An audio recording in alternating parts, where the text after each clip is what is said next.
Good morning to all. आज हम class 10th के भैया बहनों के लिए the rise of nationalism in Europe उसका अगला टॉपिक ले रहे हैं। What did liberal nationalism stand for. इससे पहले आप लोगों को जो बताया गया, आशा है कि आप लोग उसको अवश्य पढ़े होंगे, आगे भी स्वाध्याय किए होंगे। स्वाध्याय आपको करते रहना है। यहाँ से एक मार्गदर्शन आपको मिल रहा है छोटा सा, बाकी मेहनत आपकी है, आपको मेहनत करके आगे बढ़ना है। परिस्थिति अभी वही है। तो टॉपिक है what did liberal nationalism stand for. Liberal Libre शब्द से बना है और लिबर का अर्थ होता है आज़ाद। लिबरलिज्म या लिबरलिस्ट जो भी थे, उदारवादी विचारधारा के लोग जो थे, उसका एक मानना था, उसका एक अपना सिद्धांत था कि सबके लिए समानता हो और आज़ादी सबके लिए हो और ऐसी सरकार हो जो संवैधानिक हो, नियम कानून के तहत जो सरकार बने वह है। और उसके ठीक विपरीत कुछ ऐसे लोग थे जिसको कंजर्वेटिव कहा गया, जो लिबरल नेशनलिज्म का मानना था कि व्यक्ति की स्वतंत्रता एवं कानून के समक्ष सभी समान हो, समानता पर बल देते थे और सरकार आम सहमति से बनी हो। इसके बाद निरंकुश राजशाही, कुलीनों एवं पादरी वर्ग के विशेषाधिकारों की समाप्ति, यह उसका मुख्य उद्देश्य था। इससे पहले हम लोग एरिस्टोक्रेसी पर चर्चा कर चुके हैं कि फ्रांस में या यूरोप में एरिस्टोक्रेट वर्ग के कुछ लोग थे, कुलीन वर्ग के लोग थे, पादरी लोग थे, जिसको विशेषाधिकार प्राप्त था, जो सरकार से बहुत सारी सुविधाएं, बहुत सारी संपत्ति उसके पास और बहुत ही ज़मीन उसके पास थी। उसके लिए एक अलग नियम कानून था। और उसके अलावे और जो लोग थे, हम लोग 3 स्टेट्स के बारे में भी जानते हैं, first state, second state, third states. इसमें हम लोग पढ़े क्लर्गी। इसके बाद फिर हम लोग थर्ड स्टेट में देखे, थर्ड स्टेट में हम लोग क्लर्गी देखे, फर्स्ट स्टेट में फिर नोबल्टी देखे, फिर थर्ड स्टेट में जो कॉमन लोग थे, जिसमें कि आर्टिजन या और जो मिडिल क्लास के, न्यू मिडिल क्लास के लोग थे, वो सब आते थे। तो सबके साथ एक रूल नहीं था, सबके साथ वहाँ पर काफ़ी भिन्नताएं थी। तो उदारवादी जो लिबरल नेशनलिज्म थे, वह इसके विरोध में अपना विचार वहाँ रखते थे और उसका मानना था कि गवर्नमेंट आम सहमति से बनी हो और ये असमानता दूर हो। यह इसका मुख्य उद्देश्य था। जबकि कंजर्वेटिव्स जो थे, अनुदारवादी या निरंकुश राजशाही वाले रूढ़िवादी लोग जो थे, उसका विचार था कि सरकार जैसे मोनार्की, राजतांत्रिक व्यवस्था या मोनार्की की व्यवस्था ही उसको अच्छी लगती थी और वह उसी के अनुरूप चलना चाहते थे। तो फ्रांस में सिर्फ हम यह भी जानते हैं कि फ्रांस में सिर्फ धनी व्यक्ति जो रिच पर्सन थे, उसी को मताधिकार प्राप्त था, उसी को राइट टू वोट, जिसको सफ्रेज कहते हैं, उसी को प्राप्त था।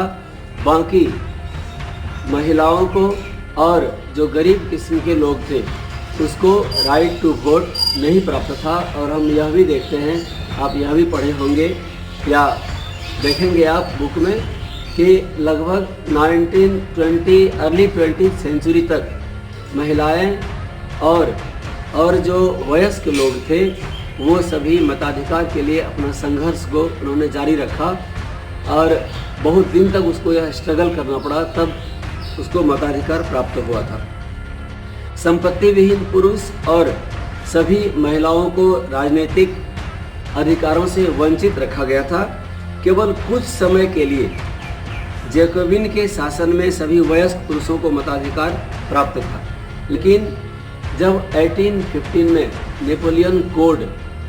नेपोलियन संहिता जब आई, उसके बाद से फिर से महिलाओं को अवयस्क का दर्जा देते हुए, ये नेपोलियन कोड के द्वारा महिलाओं को अवयस्क का दर्जा देते हुए उसको पति और पिता के अधीन कर दिया गया और उसको मताधिकार से वंचित कर दिया गया, जिसका कि संघर्ष आपको 19th सेंचुरी से लेकर के अर्ली 20th सेंचुरी तक चलता रहा। फिर हम आर्थिक क्षेत्र में जब देखते हैं, इकोनॉमिक क्षेत्र में जब देखते हैं, तो उसमें उदारवाद चाहते थे कि बाजारों की मुक्ति हो और चीज़ों तथा पूंजी के आगमन पर राज्य द्वारा लगाए गए नियंत्रणों को समाप्त किया जाए। बाजार पर भी नियंत्रण नहीं था। बाजार भी भिन्न भिन्न ढंग से अपने अपने हिसाब से चलते थे।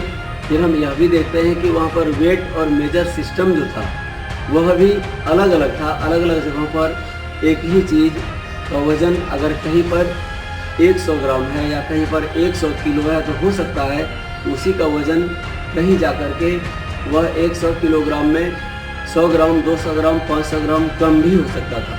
तो इस तरह की अव्यवस्थाएं थी। आर्थिक क्षेत्र में उदारवाद इसलिए बाज़ारों की मुक्ति चाहते थे ताकि लोग फ्री ट्रेड सिस्टम के द्वारा अपना ट्रेडिंग का कार्य करें। नेपोलियन के प्रशासनिक कदमों से नेपोलियन बोनापार्ट के बारे में हम लोग यह जानते हैं कि नेपोलियन बोनापार्ट जब शुरू में आए तो कुछ दिन तक उसका जो कार्यकलाप है वो बहुत ही सराहनीय रहा और कुछ दिन तक उसके कार्यकलाप से वहाँ की जनता और वहाँ की व्यवस्था में काफ़ी अमन चैन भी आई।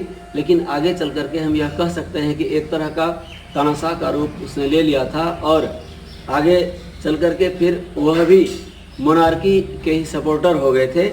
नेपोलियन के प्रशासनिक कदमों से लगभग अनगिनत कहा जाए छोटे प्रदेश मिल करके कम से कम आपको 39 स्टेट्स का एक कॉन्फेडरेशन बना, एक महासंघ बना, जिसमें प्रत्येक की अपनी मुद्रा और नापतोल प्रणाली थी।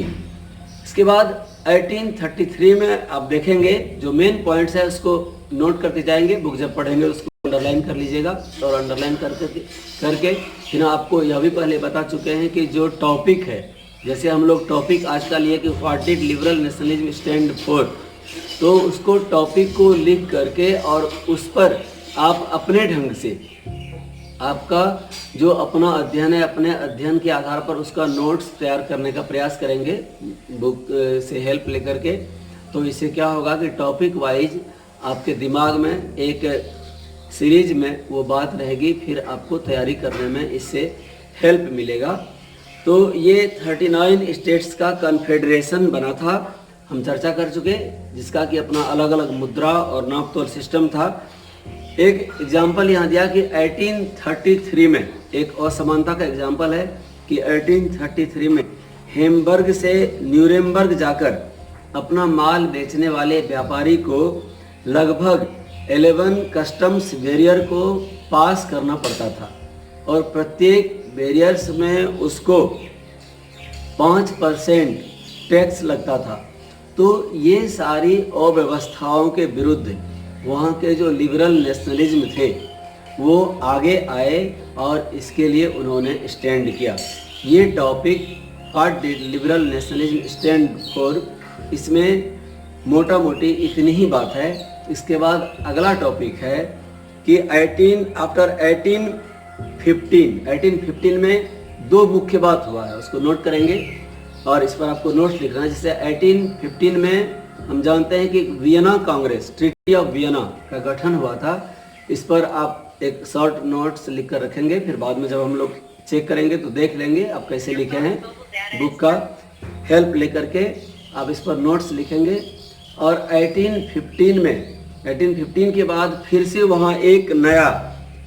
वहाँ एक नया रूढ़िवाद, कंजर्वेटिव जो है वो उसका एक प्रचलन कहा जाए कि प्रचलन आ जाता है।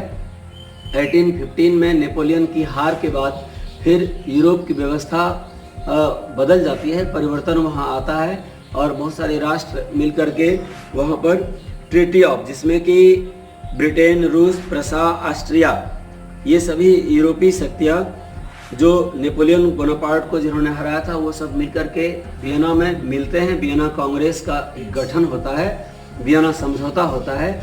ये 1815 के बाद ये रूढ़िवादी व्यवस्था फिर वहाँ पर आ जाती है। तो आज हम यहीं तक अपनी बात को रखेंगे और आपको 1815 का ट्रीटी ऑफ वियना इस पर फोकस करना है, इसको पढ़ेंगे। फिर व्हाट इज लिबरल नेशनलिज्म इसकी चर्चा करेंगे, इस पर नोट्स लिखेंगे और इसके आगे जो कंजर्वेटिव्स है, रूढ़िवाद है, रूढ़िवादी विचारधारा क्या है, उस पर भी आप खुद से एक नोट्स बनाएंगे। इस तरह से आप अपनी पढ़ाई और स्वाध्याय को जारी रखेंगे। फिर हम प्रयास करेंगे कि कल आपको फिर एक टॉपिक लेकर के उस पर कुछ बताएंगे। आज इतना ही। सभी भैया बहनों को धन्यवाद।